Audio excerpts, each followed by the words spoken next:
आपके चेहरे का लावण्य कम होने लगता है। और मैं ये कहूंगा, आयु काम नहीं कर रही है, काम कर रहा है तनाव। आज सब लोग सुंदर दिखाई देना चाहते हैं, अच्छा लगना चाहते हैं। आजकल तो मुर्दे को भी बहुत अच्छे से मेकअप करते हैं लोग। मेकअप का जमाना आ गया है। और फिर ये भी कि वो मेकअप हट जाए, वो मजाक चलती है ना कि हमारी शादी होने ही वाली थी, दोनों के अंदर बहुत आकर्षण था, लेकिन एक दिन गड़बड़ हो गई। बोले क्या हुआ? कि बारिश बहुत तेज थी, मेकअप धुल गया, चेहरा सामने आ गया, असलियत सामने आई। अब वो मजाक के को दूसरे रूप में लीजिए कि आपका ओढ़ा हुआ आवरण जिस दिन भी धुल गया, वो धुलता है जब पति पत्नी असलियत में घर में जब रहने शुरू होते हैं और समझ में आ जाता है इसकी नेचर मेरी नेचर, दोनों का स्वभाव, असलियत सामने आ गई। अब एक दूसरे से जो अब तक अलग तरह से पेश आते थे, अब अलग तरह से आने लगते हैं। लेकिन जिनमें बहुत प्यार है, जो मिलजुल करके तनाव का सामना करते हैं, दुखों को दूर करते हैं, उनके चेहरे पर लावण्य आता है। यहां तक होता है दोनों की शक्लें मिलने लगती हैं। कई पति पत्नी तो बहन भाई जैसे लगने लगते हैं। आश्चर्य लगता है देखकर, पति पत्नी है, लगता भाई बहन है, चेहरा एक जैसा हो जाता है। तो कुल मिलाकर आपने ये समझा कि हमारे चेहरे के ओज तेज को हरने का काम करता तनाव। तनाव हमारे निर्णय लेने की क्षमता को कम कर देता है, हमारी एकाग्रता को कम कर देता है। तरह तरह की बीमारियां शरीर में आ जाती हैं तनाव के कारण। और हम ये कह सकते हैं कि हमारी जो उम्र है उसको खाने का काम दीमक की तरह अगर कोई करता है तो तनाव करता है। तनाव के पीछे दो चीजें बहुत बड़ी होती हैं, एक चिंता, और चिंता के जो पिताजी हैं उनका नाम है भय, डर। ये दोनों सामने हों, हालांकि डर हर किसी को लगता है, लेकिन जिसको अपने डर पर काबू पाना आ गया उसे जीतना आ गया। इसलिए आपने ये समझ लिया कि तनाव सब तरह की समस्याओं का कारण है। जिनको तनाव रहने लग जाता है, भूख में कमी आ जाएगी, उनके जो पाचक रस होते हैं शरीर के, उनमें भी कमी आ जाएगी, ठीक से भोजन डाइजेस्ट नहीं होगा, लीवर पर तो असर आता ही है। और तनाव ज़्यादा बढ़ने के कारण आपकी जो इंसुलिन है उसके लेवल पर भी असर आता है, वो भी कम ज़्यादा होगी, या ऐसी स्थिति में पहुंच जाएगी कि जिनको शुगर की प्रॉब्लम है तो शुगर की बीमारी उनकी बढ़ जाती है। मतलब क्या बचा जो तनाव से नहीं होगा? सारी चीजें आपके जीवन में तनाव के कारण, आपकी जो एड्रेनल ग्लैंड है उसका स्राव बढ़ जाना, निद्रा का अनियमित हो जाना, स्वास्थ्य की हानि, आपकी प्रसन्नता का गायब होना, आपकी मुस्कुराहट का चला जाना, आपकी एकाग्रता का टूट जाना, ये सारी चीजें तनाव के कारण हैं। सिर दर्द अपना, और अपने साथ में फिर दूसरों को सिर दर्द पैदा करना। तनाव वाले लोग जो है वो खुद भी चैन से नहीं बैठने देंगे, दूसरों को भी तनावग्रस्त करेंगे ही करेंगे। अपने पास सिर दर्द है तो बांटेंगे जरूर, मैं दुखी हूं तो दूसरों को सुखी कैसे रहने दो। इसलिए ऐसे लोग जो है, आपने देखा होगा, निंदा, चुगली, आलोचना, बुरा भला कहना, गुस्सा करते रहना। अब सवाल आता है कि तनाव को दूर करने के लिए क्या किया जाए। तो बहुत सारे लोगों को आपने देखा होगा, कुछ लोग रात में अपना स्ट्रेस कम करने के लिए तरह तरह के साधन इस्तेमाल करते हैं। कुछ तो नशा करना शुरू कर देते हैं, कुछ टीवी के आगे बैठे रहते हैं, उनका टीवी चलता रहेगा रात को 1-2 बजे तक। कुछ लोग जो है कोई फेसबुक लेकर बैठा हुआ, कोई फोन खोल कर बैठा हुआ, बहुत तरह की चीजें जो है उनकी न्यूज, किसी को बुजुर्ग आदमी है न्यूज देखने की आदत है या न्यूज पढ़ने की आदत है, वो जहां भी मिलती है उसको एक समाचार पत्र को 4 बार चार्ट करके और उसके बाद फिर 4 बार और कोशिश करता है, कोई न्यूज रह ना गई हो, कोई चीज ना रह गई हो, उसका ध्यान उधर लगा रहेगा। कोई सीरियल में, किसी टीवी सीरियल जो चल रहे होते हैं, मतलब हम कहीं ना कहीं अपने आप को उलझाते हैं। और उलझाने का मतलब है कि जब तक शरीर, मस्तिष्क हाथ जोड़कर ये ना कहे भाई साहब बस करिए, अब बहुत हो गया, अब सोने चलिए, तब जाकर लोग सोने जाते हैं। अगले दिन का स्ट्रेस इसी बात से शुरू हो जाता है कि बहुत देर हो गई, जल्दी से उठकर भागना है। कुल मिलाकर हम यहां तक पहुंचे कि आज के दौर में आदमी अशांत है, प्रसन्नता घट गई, सेहत खराब हो गई, घरों में झगड़े बढ़ गए। सबके पीछे एक कारण तनाव। अब प्रश्न ये आएगा कि इससे बचा कैसे जाए। जो बेचैनी बढ़ रही है, जो असंतोष बढ़ रहा है, नशा करने की आदतें पड़ गई हैं, गलत तरफ जाने की आदत पड़ गई, इस सब से बचने का उपाय है। सबसे पहले आपको शारीरिक फिटनेस पर ध्यान देना चाहिए। फिटनेस में शरीर और मन, प्राण सब आएंगे। इस बात को बहुत ध्यान में रख लीजिए। अगर सुबह सुबह आप अपने व्यायाम पर ध्यान देंगे, कार्डियो एक्सरसाइज, योगा, स्ट्रेचिंग और प्राणायाम, ये सब आपको इसलिए जरूरी है कि आपकी जिंदगी कीमती है, तो आपको अपने ऊपर ध्यान देना पड़ेगा। आप किसी भी आयु में क्यों ना हो, आपको अपने लिए समय निकालना है। आपको दवा और दुआ की जरूरत पड़ने लग जाए, इससे अच्छा है लोग आखिर में ये कहते हैं दुआ करो ठीक हो जाए। उससे पहले स्थिति चलती है भाई साहब दवाई लीजिए, आपकी हालत क्या हो गई है, ठीक करिए अपने आप को। तो दवा और दुआ की जरूरत पड़ने लग जाए आपको, उससे अच्छा यही है कि आप अपना ख्याल रखिए। और इस दुनिया में कोई भी चीज मुफ्त में नहीं मिलती, उसकी कीमत चुकानी पड़ती है। अच्छी सेहत की कीमत चुकानी पड़ेगी। टाइम से उठना, सैर करना, वॉक करें, रनिंग करें, दौड़ें, या फिर कार्डियो एक्सरसाइज में जो भी चीजें आती हैं वो सब आपको करनी चाहिए। उसके बाद में आपको योगासन और साथ में प्राणायाम। इसमें यह ध्यान रखने की बात है कि सारी चीजें तनावपूर्ण ढंग से नहीं करनी, नहीं तो यही बीमारी बनेगी। आनंद और प्रसन्नता और शांति, संतुलन, इन 4 चीजों को याद रख लेना। दौड़ रहे हो, कितनी मुस्कुराहट लेकर दौड़ोगे। दौड़ते हुए आनंद लेते हुए कि मैं उत्तम स्वास्थ्य की ओर बढ़ रहा हूं, अपने आप को और बेहतर करता जा रहा हूं। तो जब आपके होठों की मुस्कुराहट दिखाई दे और आप दौड़ भी लगा रहे हो, अंदर से खिले हुए हैं आप, तो उस समय की दौड़ आपको आनंदित करेगी।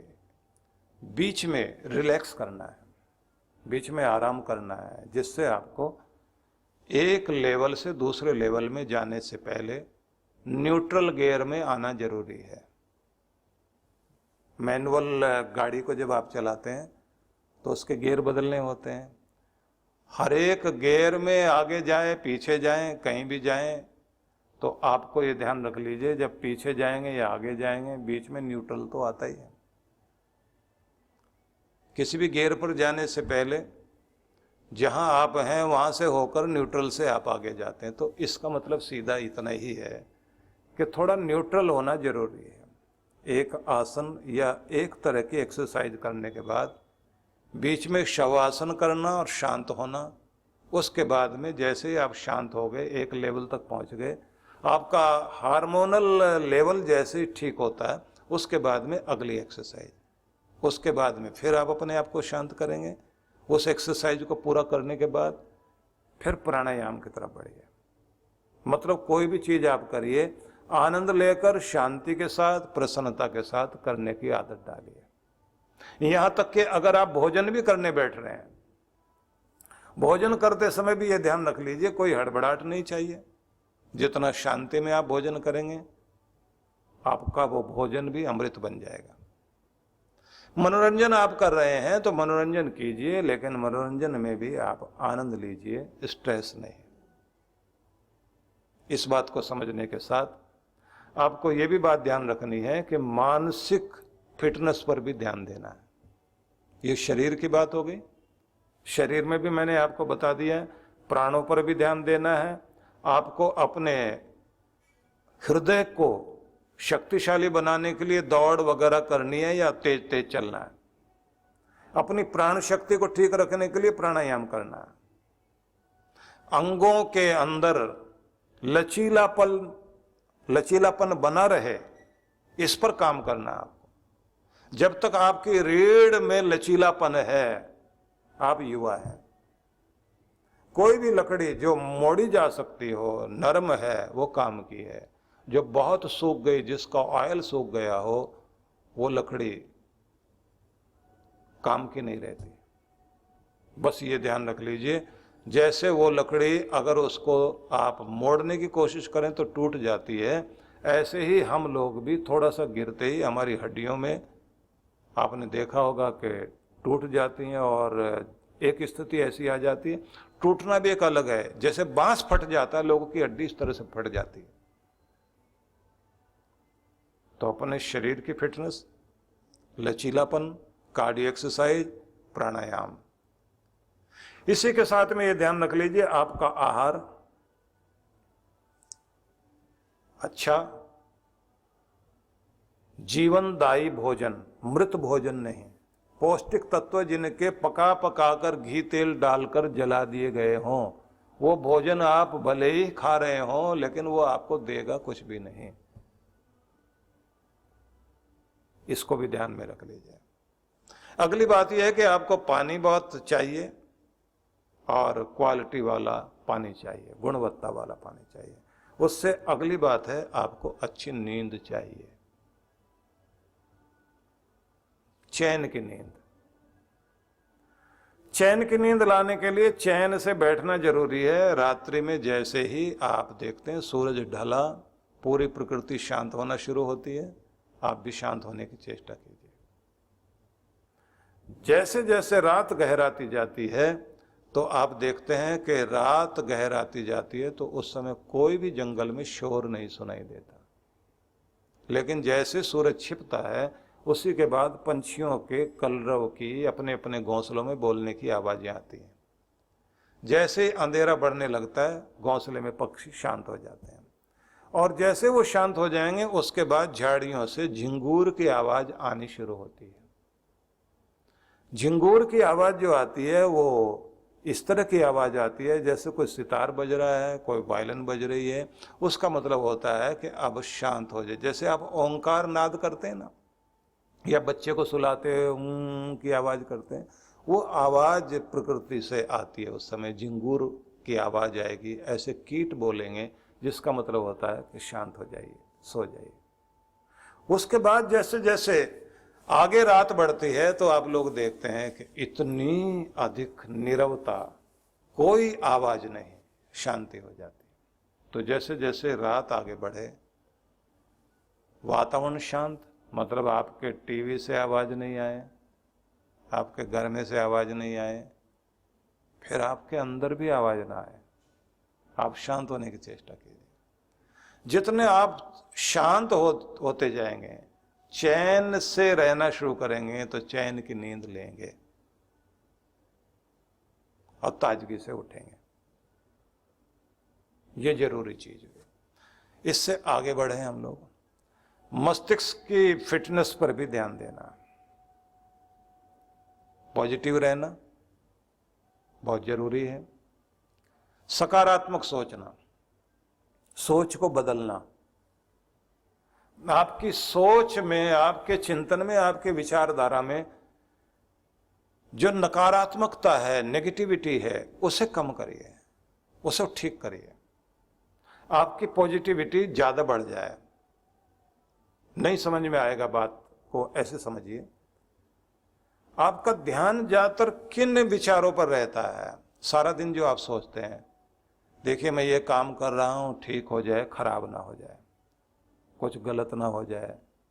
आप सारा दिन क्या सोचते हैं? गरीब ना हो जाऊं, दुखी ना हो जाऊं, बीमार ना हो जाऊं, झगड़ा ना हो जाए, काम खराब ना हो जाए, जो कुछ आज हमारे पास है उससे आगे बढ़ जाए तो अच्छा है, उससे पीछे ना रह जाए। जिसमें आप नहीं नहीं नहीं नहीं नहीं नहीं नो नो बोल रहे हैं, वो सब नकारात्मक है। इसे पलट करके बोलिए, गरीब ना हो जाऊं, मैं समृद्ध रहूं, समृद्ध हो रहा हूं, समृद्धि की तरफ जा रहा हूं। दुखी ना हो जाऊं, मैं खुश हूं और खुश होने की चेष्टा में प्रयास कर रहा हूं। मेरी प्रसन्नता और बढ़ जाए, इस पर ध्यान देना है। मैं और प्रसन्न और खुश रहूं, मैं दुखी ना रहूं, दुखी ना रहूं, दुखी ना रहूं। मतलब मैं दुखी हूं पर दुखी ना रहूं। अपने नहीं रहूं को, जहां नहीं शब्द है उसे हटाना है। आपको कहना है सुखी हूं, सुखी हो रहा हूं, सुखी रहूं, सुखी होने की तरफ जा रहा हूं, मैं सुखी हो जाऊं, इस पर ही मुझे सोचना है और सुखी होते जाना है। वो नहीं वाले को हटाते जाइए। मैं आगे बढ़ूं, आगे बढ़ता रहूं और आगे और आगे और आगे जाऊं, पीछे न रह जाऊं। ये शब्द नहीं बोलना। पीछे न रह जाऊं, चोट न खा जाऊं, मजाक का पात्र न बन जाऊं। जब आप कहते हैं मैं खुद का सम्मान करता हूं, मैं सम्मानित हूं और अधिक सम्मान को प्राप्त कर रहा हूं, क्योंकि आप पहले खुद की नजरों में अपनी इज्जत करते हैं। तो आपका दृष्टिकोण पॉजिटिव हुआ, ये आपको ताकत देगा। ध्यान रख लीजिए, आप अगर 60% भी, 60% भी सकारात्मक हो गए तो नकारात्मक विचार जो आपको नीचे गिराना चाहते हैं वो नहीं गिरा पाएंगे, आप ज्यादा खुशहाल हो जाएंगे। इसलिए ये ध्यान रख लीजिए, आप ये मत सोचना कि मेरे पास ज्यादातर विचार जो हैं वो नकारात्मक आते हैं। आप ये कोशिश करिए कि सकारात्मक ज्यादा हो जाएं। 60% जो है आप अपने सकारात्मक विचार बढ़ा लीजिए, क्योंकि 60% तो किसी के विचार सकारात्मक नहीं हो सकते, नकारात्मक तो आएंगे, क्योंकि हम जीते ही ऐसे हैं, हमें पाला ही ऐसे गया। तुम्हारा ये नहीं होगा, तुम्हारा वो हो जाएगा, तुम पढ़ नहीं पाओगे, तुम पीछे रह जाओगे, फिर चाय की दुकान खोल लेना, फिर रिक्शा चला लेना, तुम ये कर लेना, तुम वो कर लेना। लड़कियों को पहले ही कहा जाता है शादी होगी उसके बाद पता लगेगा तुम्हें, तुम्हारी सास तुम्हारा क्या हाल बनाएगी। उनके दिमाग में शुरुआत से ही ये बात घर कर जाती है, सास बहुत खराब चीज होती है कोई, और जैसे ही शादी होगी तो उसको ये लगता है मेरा पति तो ठीक ठाक लग रहा है, सास का पता नहीं कैसे निकले, और सास को भड़काने वाली जो ननद है वो पता नहीं कैसे निकलेगी, क्योंकि असली डर वहां है। और जिस चीज का डर लेकर आप गए वो चीज आपके सामने आएगी ही जरूर। इसलिए ये ध्यान रख लेना, जिस चीज को छोड़कर आप जाओगे वो लौटकर आपके पास आएगी जरूर। कोई आदमी की एक मजाक मैं कभी कभी अपने खास मौज में आता हूं तो वो चीज याद आ जाती है। कोई आदमी अपने गांव से बहुत दुखी था, उसकी पत्नी रोज रोज जो है सरसों का साग और मक्का की रोटी बना के रख देती थी, बहुत परेशान था बेचारा। और वैसे भी चलता है गांव के अंदर एक हिसाब किताब चलता है, खास तौर से हरियाणा, पंजाब, हिमाचल का कुछ भाग और उत्तर प्रदेश का, जो पश्चिमी उत्तर प्रदेश का भाग है, वहां पर ज्यादातर सर्दियों के दिनों में लोग जो है मक्का की रोटी, सरसों का साग, ये जरूर ज्यादातर चलता है। 1-2 महीने तो लगातार ही चलता रहता है। बड़ा पौष्टिक होता है, लाभ देता है, लेकिन रोज रोज कोई एक चीज चलने लग जाए तो आदमी उससे ऊबता है। कोई कविता कितनी भी अच्छी लगती हो, लेकिन अगर उसको 20 बार 100 बार कोई सुना दे तो वो इतनी दुखदाई हो जाएगी, आदमी कहेगा भाई साहब जान छोड़िए किसी तरह से। तो वो आदमी परेशान होकर के सोचा कि अपना टेस्ट बदलने के लिए शहर में चलते हैं 1-2 दिन के लिए, थोड़ा जो है मेहमान नवाजी होगी, टेस्ट बदलेगा। जैसे ही वो शहर में आया, अब यहाँ वाले शहर वाले लोगों के लिए लगता है मक्खन हो, मक्का की रोटी हो, सरसों का साग हो, इससे बढ़िया तो कोई बात ही नहीं हो सकती। अब जिस चीज से वो बचने के लिए आया था वही चीज दोस्त ने बना दी। उसके घर में भी थाली में जैसे ही वो रखी हुई मिली, इसने हाथ जोड़ के उसे प्रणाम किया 3 बार। लोगों ने पूछा क्या हुआ? बोले कमाल है, मेरे से भी ज्यादा स्पीड से पहुंच गई यहां, मेरी थाली में पहुंच गई। अब क्या पहुंच गया? बोले जिसको छोड़ के आया था वही मिली।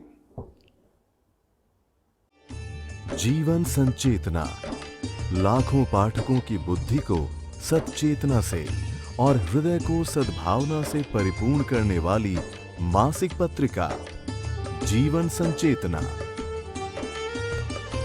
ये देववाणी है परम पूज्य श्री सुधांशु जी महाराज के उपदेशों को पढ़ने एकमात्र समान उपयोगी मासिक पत्रिका जीवन संचेतना। सदस्यता शुल्क भारत में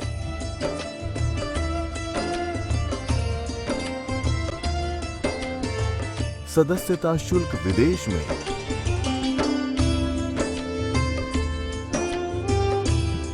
यदि आप जीवन संचेतना की सदस्यता प्राप्त करना चाहते हैं तो इस पते पर संपर्क करें। विश्व जागृति मिशन, आनंद धाम आश्रम, नांगलोई नजफगढ़ रोड, बक्करवाला मार्ग, नई दिल्ली